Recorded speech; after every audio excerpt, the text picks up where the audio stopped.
Hi everyone, and welcome back to CAE Forum. Good morning and good afternoon.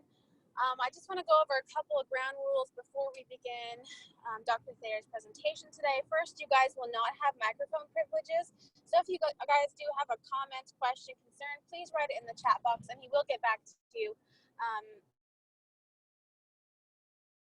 And he feels like he wants to respond.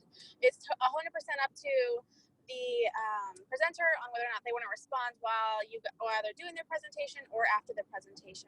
After the presentation, the speaker also has the option to open microphones, so keep that in mind. All of today's materials will be available on the CAE community websites as well as a recording of this presentation. So I'd like to introduce Dr. Thayer to talk about Internet of Things, security, and privacy. Okay, thank you, Anastasia, for this introduction, and welcome all to this CAE forum. Can you all hear me clear? Okay, I'm going to assume that this is a yes. My name is Hayajneh, and I'm the director of Fordham Center for Cybersecurity and the director of the cybersecurity programs at Fordham University. Fordham University is a private university located in New York City area. We have two main campuses here. One is located in the Bronx area, and that's a big traditional campus. The other campus is located in Manhattan, close to Lincoln Center or Columbus Circle. Between the two campuses, we have around 16,000 students. And our graduate programs and the Cybersecurity Center is located at our Manhattan or Lincoln Center campus. Today's presentation will be on Internet of Things, security and privacy. And since it's a CAE forum, it's supposed to be non-technical. I'll do my best to be non-technical, honestly. My research mainly focuses on, I would say, systems security or applied cryptography. So I use cryptography to design cryptographic protocols to secure systems. Among these systems, of course, IoT, low resource devices, medical devices, wireless body area networks, wireless security. And we also work on cryptography and blockchain as well to secure systems. So again, I apologize if I dig into any technical terminologies or aspects. This is the main outline of our presentation today. We'll start with a brief introduction on Internet of Things, the architecture, the main components, and then the main focus of the talk will be on the challenges, security challenges in IoT, the attacks and vulnerabilities. It's an overview, as I said, it's an overview of these kind of security and challenges in the Internet of Things. I will also, if time allows, towards the end, talk about some of our current and active research projects that we do here at Fordham Center for Cybersecurity, and I will end up with some recommendations on how to secure these systems. So, to start, what is an IoT? And usually when I give this talk to a live audience or an audience, a face-to-face, let's say, audience, I always tell them any definition you would put here would be correct. There is no wrong definition. It's an Internet of Things, and anything could fit into that definition. Simply, it's those small things that communicate, that talk to one another, that are connected somehow to the Internet. Tons of applications that are around us, we either wear them, we have them around us, we have them at home, we have them at our work. We can see an IP picture frame over there where you can take pictures from your smartphone. Your smartphone is connected, of course, to the internet, and somewhere in the cloud, your pictures will be stored, and this IP picture will just simply download them and keep displaying them. You could have some favorite pictures that would display more often than the others. This smart internet refrigerator, it's hard to find even a refrigerator or a washing machine that's not smart. I just replaced my washing machine here, and I worked hard to find a washing machine without Wi-Fi connectivity. Why would I need Wi-Fi to my washing machine? I don't really need that kind of an extra vulnerability in my home. But nowadays it's really hard. This is a fancy fridge that could even monitor the supplies in your fridge. If you run out of milk, it could even automatically order milk for you. You may have your credit card stored in there, and it can automatically order milk for you. There's also a sensorized bed mattress in there. It can sensor the weather, maybe heat your mattress or cool it down, or make it extra firm depending on your preference and back situation or condition. I like this fancy toaster in there. It's connected to your internet to broadcast to the weather forecast, and based on the weather, it can display that on your toast. And there will be a fun slide after that talks more about this kind of toaster and the vulnerabilities. So it's simply they are around us, they are all connected, and if you have them at your home, most likely you are connected everything to the same network at your home. So if we want really to define Internet of Things, and we have like a textbook definition, although this sounds simple, but it's not as simple as it sounds. So we recently developed a curriculum, part of the NSA advanced curriculum grant that we received. We developed an advanced course in IoT forensics and security. And about one of the first modules we have, introductory modules, it's about 2.5 hours just on the definition of IoT. Don't worry, I'm not gonna spend the coming 40 minutes I have on just defining an IoT. I'm not that boring anyway. So if we want really a textbook definition, there are lots of definitions on IoT. IBM has their definition. I'm not going to read them. There's a Verizon definition over there. There is the Norton definition. United Nations also have their definition. And the one I really like, and maybe because of my engineering background, is the IEEE definition. So, and I'm going to read that one really quickly. So IoT is defined as a self-configuring and adaptive system that is consisting of networks of sensors and objects, smart objects, where they are interconnected. So that's one of the keywords we have here. And the other keyword that those devices will make our life more intelligent, and those devices are programmable and also capable to interact with humans. So the keywords here are interconnected. Connectivity is one of the key aspects here. Devices must be connected somehow, locally or preferably over the internet. They also have some sort of programmability, some intelligent feature in them. They can make some decisions. If it's a smart insulin pump, it may sense the diabetes in your body and make a smart decision to inject maybe more or less insulin based on the measurements. If it's a smart home thermometer, it could sense the weather, the temperature at your home, and maybe cool down the home or increase the heating at your home. And they also, many of these devices interact with humans. So that's one of the definitions on IoT, which is a preferable definition. There are multiple names also of Internet of Things. You may find them named as Network of Things, Smarter Planet, Cyber Physical Systems.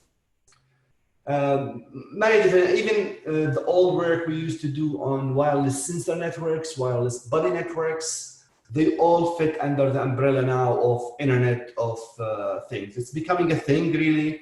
There are some universities even start to offer a bachelor degree in Internet of Things, just like how we have a BS in computer science and cybersecurity. There's a Bachelor of Science in Internet of Things. And so far, and that's a rough estimate also, only 1% of things are getting connected. We just moved into a new home, myself, and we started to make that home more and more smart. So we start to see the smart machines around us, the doorbell, the cameras, the heaters, connecting the security system, connecting the thermostat, the doors, the windows, everything. We start to make that more and more smart, but we're still at 1%. And a simple prediction and the future prediction of this shows that it could reach to 5 or 10% easily in the coming 2 to 3 years. People are getting more and more interested, and of course manufacturers want to make more and more money. So there is a trend to make almost everything around us connected and more smart. I like to bring this quote. This is an old quote by Tesla. Tesla is the father of electromagnetics, and he had this quotes early in the 1930s or 40s because, I mean, he died in New York City back in 1943. And back then, of course, there's no internet, no networks, nothing of that. But he had even his vision back then, and he described how the future of wireless and connectivity and networks, how it's going to be.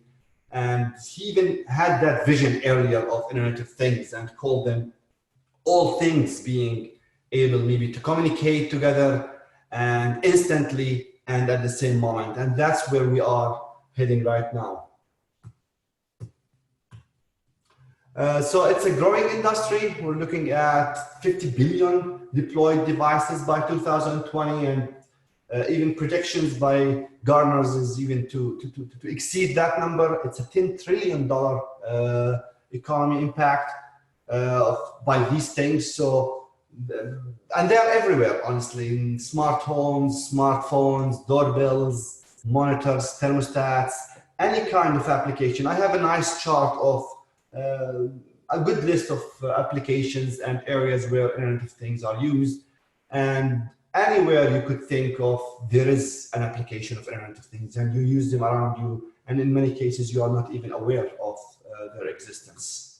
So where are Internet of Things? The answer is simple. They're everywhere, as simple as that. We see them in wearable devices. We see them in healthcare, and that's a scary part. And many of our ongoing research focus on that aspect, IoT, medical devices, and in smart homes. And unfortunately, they are being deployed in a very, very fast rate here.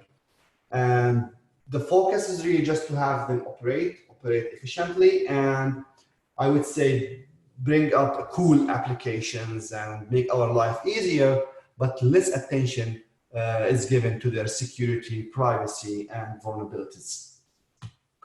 I like this chart, although it's 1 or 2 years old, but it lists almost all the service sectors or industries, including the buildings, the smart homes, smart cities, energy sector, consumer and homes, healthcare and life sciences, industrial, transportation, retail, security and public safety, and of course, IT and networks. It also lists the application groups, the locations, and sample of the devices. Of course, this is a very brief snapshot of these industries and devices, and it's growing as we speak. On new fancy applications comes on every now and then.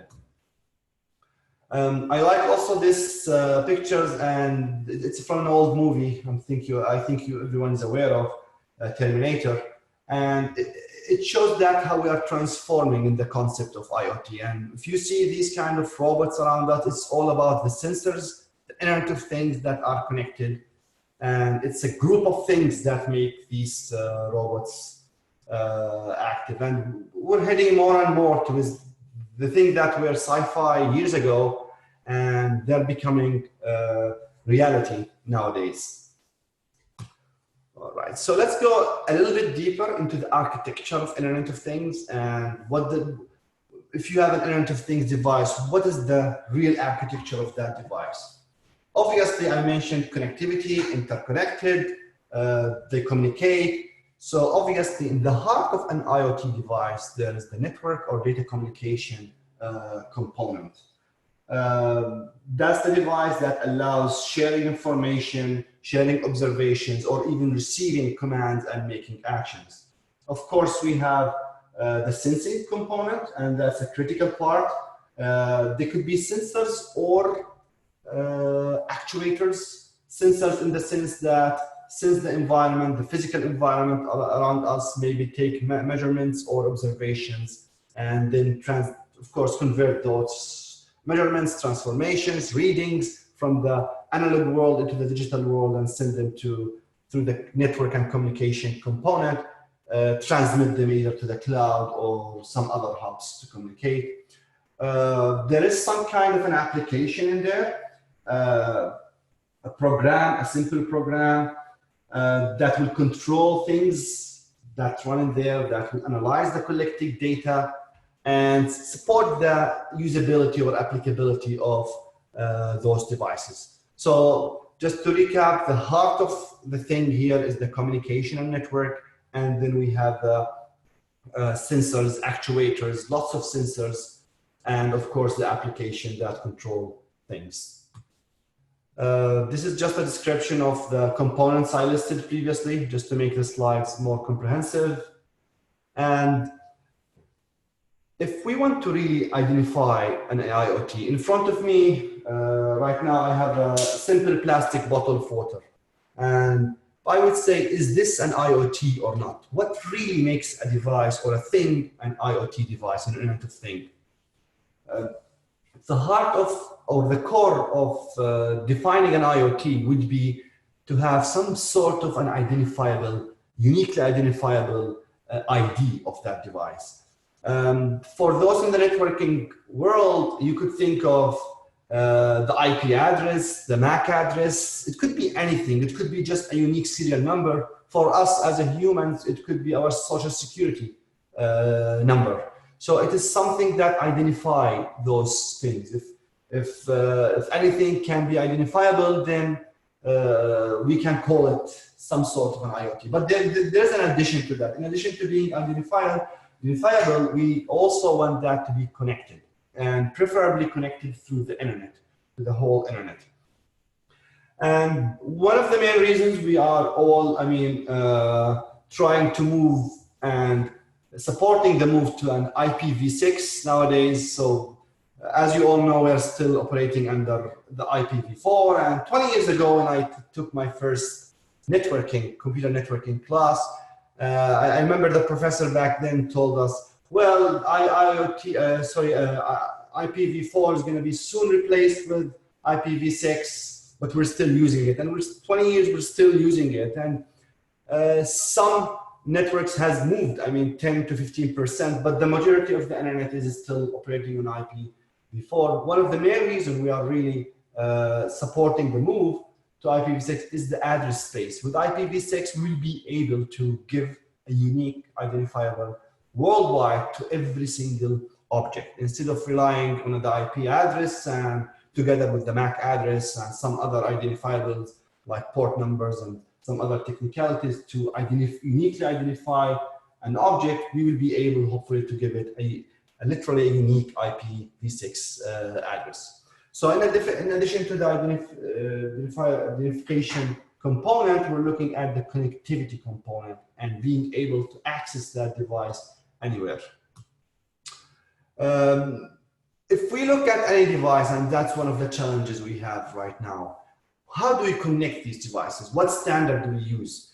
I have, for example, my smartphone in front of me. It's a Samsung S9 phone. And I want to think of how many wireless technology that's connecting this device, or I could connect, through which I can connect to this device. Of course, we have the Wi-Fi that we use. Wi-Fi also has several generations.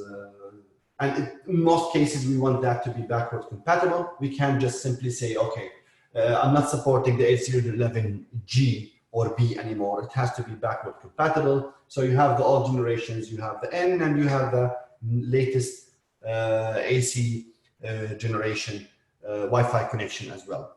You also have the 3G, 4G, LTE. My new phone shows the 5G. I'm not sure if it's really 5G or it's just a fake 5G, but it shows a 5G connectivity. And of course, we have the Bluetooth. We have also some other connectivity like near field frequency. In many other devices also there's the Zigbee, the new WPAN standard, infrared, Z-Wave. For example, I have Ring security system. There's a Z-Wave, the wireless technology that's used in there. So in reality, it could be anywhere between 10 to 15 wireless technology that's used. And that's one of the biggest challenges we have on IoT. It's not a single standard that's, let's say everyone is using Wi-Fi, so let's secure WPA2 or make the new WPA3 that was released a few months ago more and more secure, and we can secure the system. You can't really enforce one technology because of the design, because of the need of the applications of these devices, and that's a major challenge in IoT. And in addition to that, the things may vary, and they may vary in their capabilities. There could be a high-end tablet, a PC, or even a smartphone. They have very powerful processors now and lots of memory in them. Or it could be a really low-end device like a sensor and actuator that has a tiny 8-bit processor and small memory and limited communication capabilities. Or it could be even a passive and not an active device like RFID or some kind of a barcode that's inactive device. So what I want to say here is that those devices vary in capabilities, in the size and the technologies that they have and the advancement they have into them as well. And if we want to compare the things with the computers, why would they be different? The obvious comparison would be the hardware capabilities is one of them. We have very limited processing, storage, and transmission and power as well. Most of the things that we have, when we call them Internet of Things, they have limited power, they are operated by batteries, they have limited processor size, limited memory, and other resources. Also, the hardware they have is harder to update. So unlike if you have a Mac, then Apple will be pushing your updates every now and then, and they're made it more and more convenient. You will install it now or after 1 hour or overnight. Likewise, Microsoft, if you're running Windows, they will keep updating for any security vulnerabilities that come up. But with IoT, that's much more challenging. How do you connect to them? How do you trust them? How do you log into those devices? How do you push that update into your system? So I will show some more examples. Even when they discover a vulnerability and they want to address that vulnerability, it's not an easy task for them. Other things that makes them really different is the application wise, whether they are application specific or they are customized. We always think of computers as they can run anything just depending on the application as compared to IoTs. And also the mentality, when we look at an IoT device, we always think of it as a fun thing to add. People start to have crazy applications of these kind of devices. Just add a chip with a Wi-Fi to any device, to your fridge, to your coffee machine, and make it more smart, make it more. Although these are nice things, but again, the problem here comes that you are opening a new door, a new connectivity into your network. Now we have defined them and looked into their architecture and some of the differences compared to computers and regular devices. What can really go wrong and why it is challenging to secure them? Isn't IoT just another computer? Can't I just secure them just how I secure regular computers? If I have a computer lab with 10, 20, or even 50 computers, how is that different from having an IoT network? Obviously, one of the biggest challenges is the scalability, the number of devices that we have around us, and how to monitor, how to patch them, the different platforms they run. So imagine your network of 100 or 50 computers, now you scale it up to 1 million devices, for example. And they run different and variety of platforms or operating systems or applications. And then think about how to patch them, how to address the updates that you have. In a computer lab in your institution or your university, the system admin, most likely sometime over the weekend or maybe at night when the labs are empty, he or she can push an update into all the devices and reboot them and update them because he knows exactly what kind of operating system is running on each one of them and what's the new updates that need to be pushed into them. How do we do that for IoT? And even if we figure out a way, does that really scale and how much challenges we will find depending on the number of IoT devices? And always remember that that new coffee machine you added, for example, to your home, it could be the first step of a hacker or an attacker to log into your network.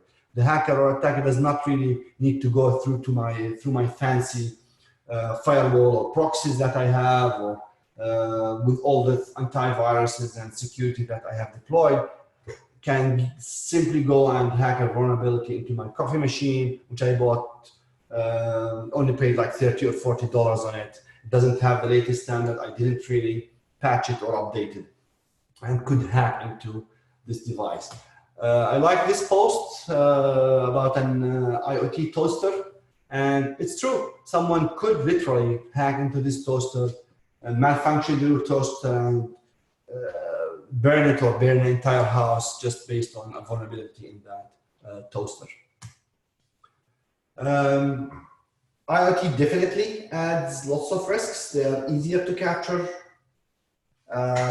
They allow the attackers to have more and more vulnerabilities to scan. I mean, the first step in attacking any system is reconnaissance, and then we go into finding those vulnerabilities. In reconnaissance, the attacker just scan and try to find what kind of operating systems you have, what kind of vulnerabilities you may have, what kind of things that he could go around and hack into your system. So with the addition of all these IoT devices around us, you are really opening new doors for the attacker and making his life much, much easier. In addition to that, there is no clear perimeter or a gateway to your system.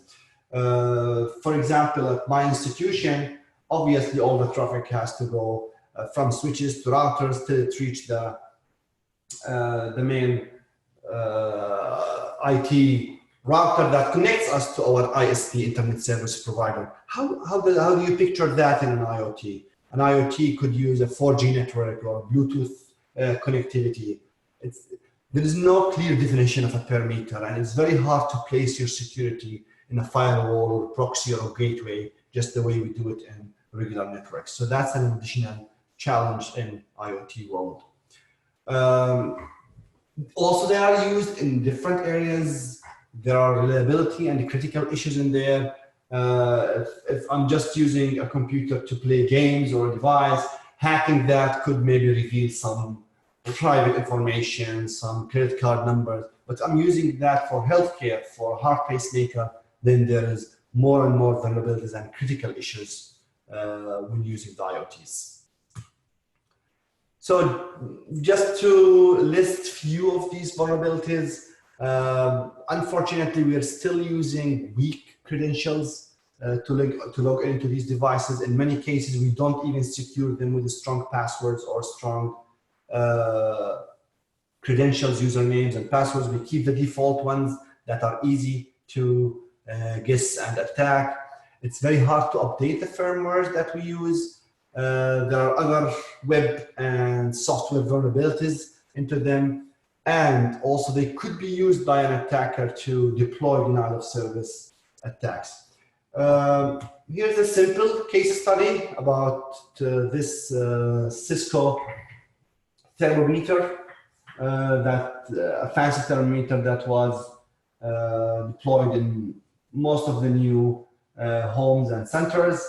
And they discovered two vulnerabilities two or three vulnerabilities when they were deployed, and they were reported, and it took about 12 months just to fix two of those vulnerabilities and 21 months to fix another third vulnerabilities.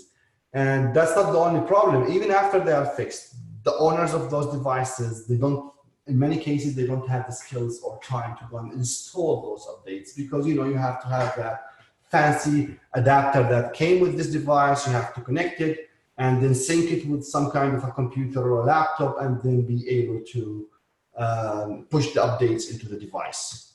So the lessons learned from this kind of vulnerabilities and case study is that softwares are always vulnerable, and life is not easy as with, let's say, with Windows or your Mac OS, because it's more difficult to update them. So updates are very, very difficult. We're not, in many cases, it takes months or years for us to be notified. And even if we are, and in many cases it is ignored, even if we are, it's really hard to go and patch and install updates on these devices. Here's a simple list of top 10 risk criteria for IoT devices, again, it's the insecure web interfaces they use. Authentication and authorization is a critical issue here, which means how to log into these devices and what kind of credentials they use.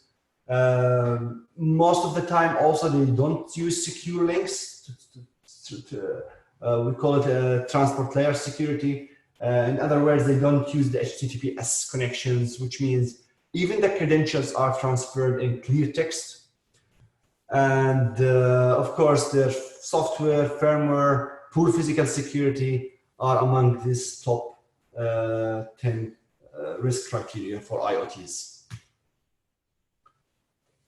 Now, not only the vulnerabilities that we have in IoTs is the scary part. So in addition of an attacker could log into your network, hack into your network through them, they could also be used to attack other networks. So IoT devices could be compromised and used by an attacker to attack other networks. And we used to refer to this as the zombies. So hackers used to attack a computer lab, for example, not for the credentials and the data that's stored into that lab, but to launch attacks and attack other networks as well. And IoT devices are vulnerable to these kind of attacks. You could send spam into these devices, malwares, or even make them all attack one network by flooding those kind of networks. And I'm going to have a slide in my presentation just to talk about DOS, and the biggest denial of service attack in the history of the internet came from the IoT devices. Why? Simply just because you are scaling the number of computers and devices that we have by a scale of a million or billion. So we have billions of devices, and imagine they attack at once one target, and then they can shut down the entire bandwidth. So there are lots of concerns in IoT, and unfortunately, privacy is one of the main concerns we have. 90% of those devices, they somehow collect some personal and private information. And in many cases, those information are sent without encryption, or even the login and encryption credentials are transmitted in clear text in the beginning. So even if we encrypt, we are encrypting using a known key or an insecure key or protocol that's happening.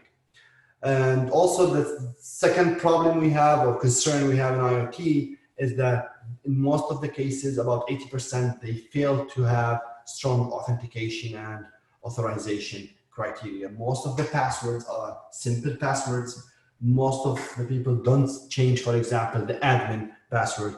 You may have changed that for your home router, the main router you use, but if you check other devices you have at home, and you try to check the root passwords or the admin passwords of those devices, in most of the cases, people don't change them and they just keep the default, which you can simply do a Google search. This guy is using, for example, this kind of camera or baby monitor. Let me try to log in into the default credentials, and in most cases, you will succeed to log in to those devices. We still require the CIA security, which is confidentiality, integrity, and availability, to be applied to those devices. We still want our data to be encrypted and provide privacy for this data. We still want the data to be secure against any modification and provide the integrity of the data. And also we want the data to be available all the time. And we don't want the devices to be vulnerable to denial of service or distributed denial of service attacks. And the coming slides, I'm going to just highlight some of those requirements and vulnerabilities in IoT, which I have briefly listed in my previous slide. So lots of these vulnerabilities, they focus on the authentication and authorization. How often do we change our password? Does the password expire? So we need some kind of an enforcement to provide better security for these devices. This is one of the malwares that attacked IoTs. This guy on the picture here, he's a 21-year-old student at Rutgers University, which is a few miles away from where I live.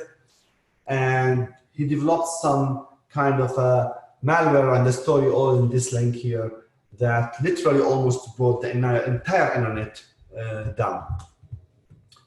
Lots of vulnerabilities have to do with the interface that we have, whether they are connected to the web, to a web page, to the cloud, or to a mobile. When the data is transmitted from the device to the intermediate device to the cloud, there are lots of vulnerabilities in there. Network services as well are vulnerable to these kind of attacks. The open ports that you have, how you scan them. There are some tools that are already developed for regular networks, but we are not doing a good job when it comes to IoT devices. I briefly talked about that. We don't really deploy a transport layer security, HTTPS or TLS. It's not really deployed with IoT devices. We talked about transport layer security. This is the kind of the OS that's used by Samsung smart devices like smart TVs.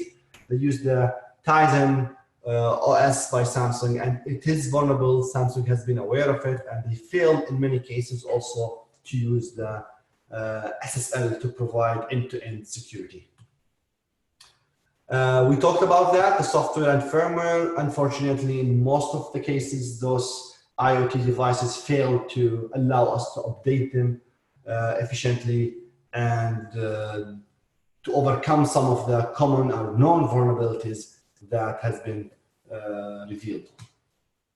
Physical security, the devices are easier to be tampered, to be captured. So jamming attacks or even breaking into the devices, or if you can capture a device and connect directly to that device, or try to even forensically go through the storage that is inside those devices, they are, in most of the cases, they are vulnerable. And I like the list in this website where it lists most of the commonly used IoT devices and the vulnerabilities that are available in most of them. And this kind of information is available publicly. So just I want to focus on one of these requirements, which is authentication. Authentication, the idea of authentication is to ensure that whoever is accessing the device is the person who's allowed to use that device, and the data that's sent in both ways, to the device and from the device, was not altered. And it is argued to be one of the main or most important security requirements. These are a list of some of the real and recent threats that happen in IoT, and I tried to update them a few days ago.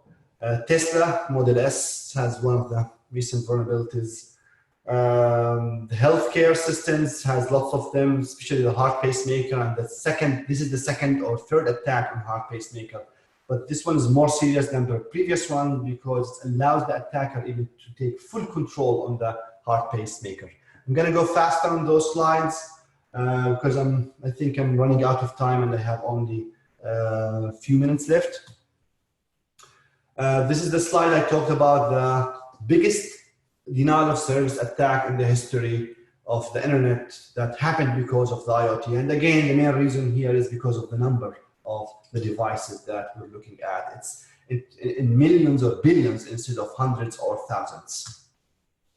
So I like this to summarize the threats. This sentence here is about, which says that IoT without security is an internet of threats, because it's not only opens the door for an attacker to log and hack into your system and have a door to be inside your system, it also in many cases allows the attackers to use your IoT to attack other systems as well. Towards the end, I want to highlight some of the work and the research and activities we are doing at the Fordham Center for Cybersecurity that's related to IoT. We have lots of ongoing projects and funded also and sponsored projects by several federal and private industries. One of our recent grants from NSA was on IoT forensics, and for that we developed an advanced curriculum that teaches IoT forensics, and this is available through the Clark system. If you're not aware of Clark, you can search the CAE website on Clark, and also the advanced curriculum on Clark. And this curriculum should be available for all CAE designated institutions. We also do some advanced research on IoT forensics, conduct some special courses and special training on IoT forensics. Some of our recent projects also focused on IoT in healthcare, and we focused on two main aspects here when it comes to this kind of devices. So these are sensors connected to the human body. It could be implantable inside or wearable on the body, and they take lots of measurements on the health, on the stat and the physical health of the humans, and then report that all the way to the cloud for the medical staff or the medical service that will operate. And our research focused on the security and privacy of those devices, and also to guarantee a real-time operation of these devices.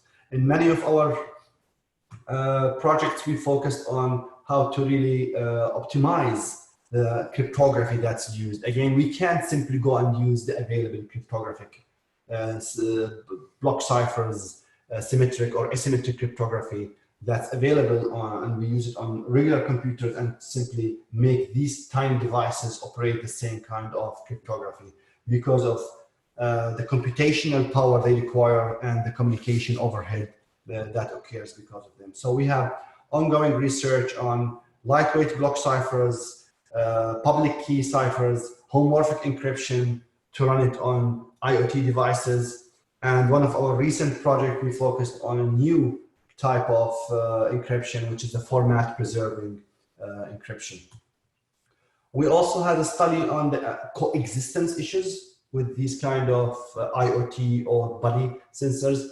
So as I mentioned earlier in my talk, they use different wireless technologies. It could be a Wi-Fi, Bluetooth, Zigbee, or any other kind of communication. And unfortunately, in many of these cases, they interoperate and use the same frequency band, and that causes what we refer to as the coexistence problem.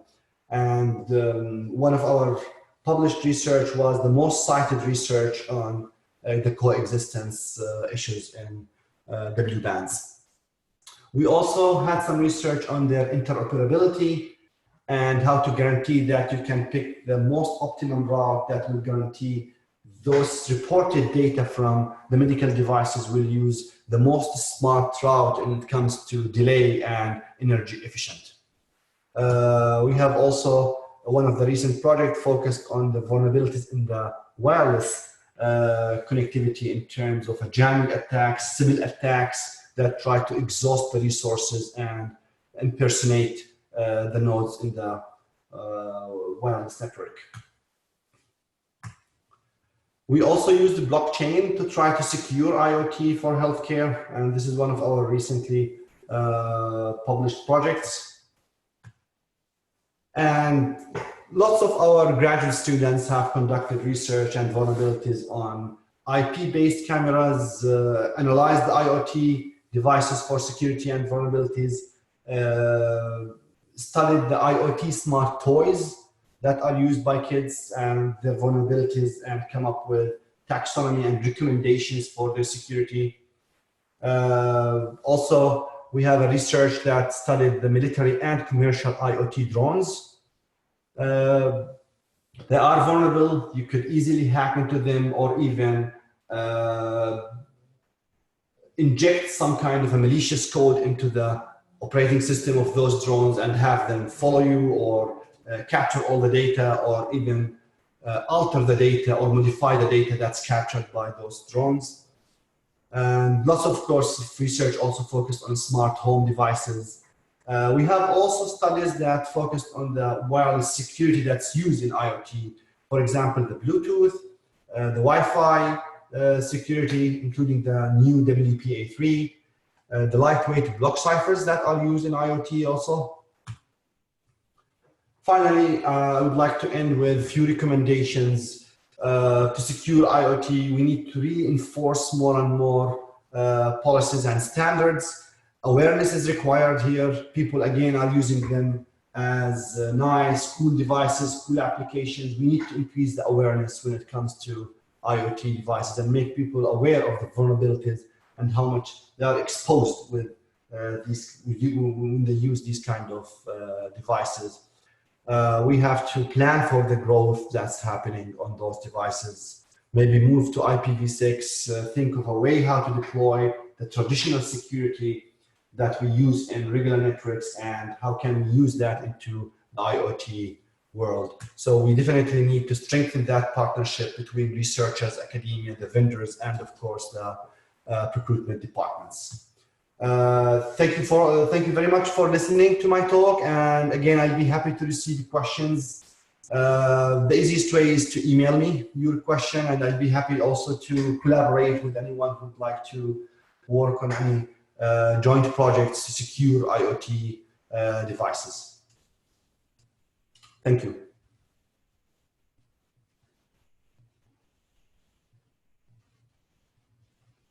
All right, thank you very much. If no one has any quick questions, that will conclude our talk today. Just a reminder that the recording will be posted on the community site.